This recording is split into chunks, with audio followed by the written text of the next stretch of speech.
ताज़ा होले विथ रिया में आपका स्वागत है और आप देख रहे हैं न्यूज़ पीआर।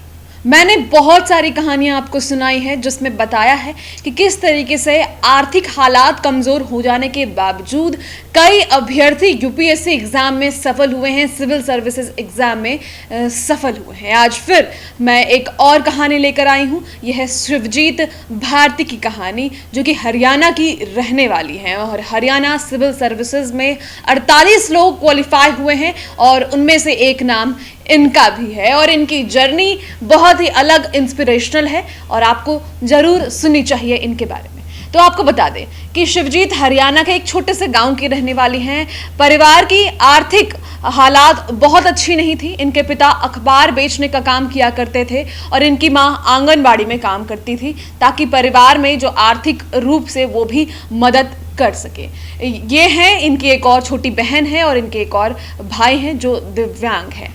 परिवार के हालात बहुत अच्छे नहीं थे, इसके बावजूद इनके पिता ने इन सभी को बहुत ही अच्छे से पढ़ाया शुरू से। शिवजीत शुरू से ही सिविल सर्विसेज की तैयारी करना चाहती थी, लेकिन चूंकि बहुत सारे हालात के कारण ये आसान नहीं था। इनके पिता सुबह से शाम हर काम में लगे रहते थे, हर कोशिश संभव करते थे कि किसी भी तरीके से परिवार को आर्थिक रूप से संपन्न कर सकें। लेकिन इन सभी चीज़ों के बावजूद शिवजीत पढ़ाई करती रही। उन्होंने अपना ग्रेजुएशन कंप्लीट किया और उसके बाद यूपीएससी परीक्षा की तैयारी में लग गई। लेकिन इसी दौरान हरियाणा सिविल सर्विसेज के भी फॉर्म्स आए। उन्होंने हरियाणा सिविल सर्विसेज में फॉर्म भरा और उसके बाद पढ़ाई करनी भी शुरू की। फॉर्म भरने के बाद ज़्यादा बेहतर तरीके से स्टेट लेवल का, चूंकि ये सिविल सर्विसेज एग्ज़ाम था तो ये थोड़ा अलग था उनके लिए, तो उन्होंने कहा कि मैंने फिर अपना पूरा कंसर्न हरियाणा सिविल सर्विसेज में लगा दिया, क्योंकि अभी मेरे परिवार की आर्थिक हालात इतने अच्छे नहीं थे कि मैं यूपीएससी एग्ज़ाम की तरफ बने रहूं और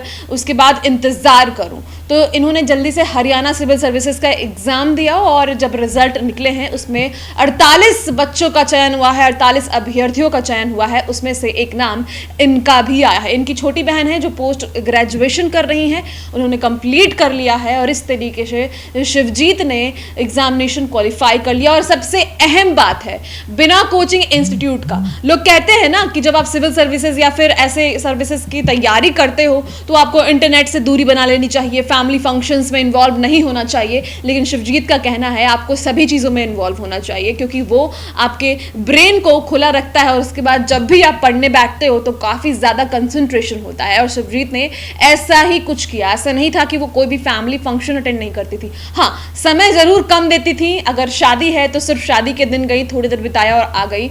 और इसके अलावा इंटरनेट की मदद से ये आगे पढ़ते रही, मैगजीन्स पढ़ी, अखबार पढ़ा और यूट्यूब के माध्यम से सिविल सर्विसेज की तैयारी किया इन्होंने और एग्ज़ाम दिया। फिलहाल जिला पदाधिकारी के पद पर ये नियुक्त की गई हैं हरियाणा में। तो इनको बहुत बहुत कॉन्ग्रेचुलेशंस है और इनकी कहानी हमें बहुत कुछ सिखलाती है।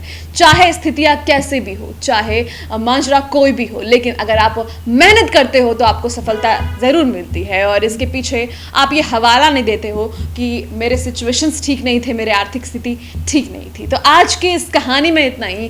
फिर मिलेंगे एक नई कहानी के साथ अगले दिन। तब तक के लिए आप न्यूज़ पीआर के साथ दिन भर बने रहें। अगले वीडियो में फिर नजर आएंगे। धन्यवाद।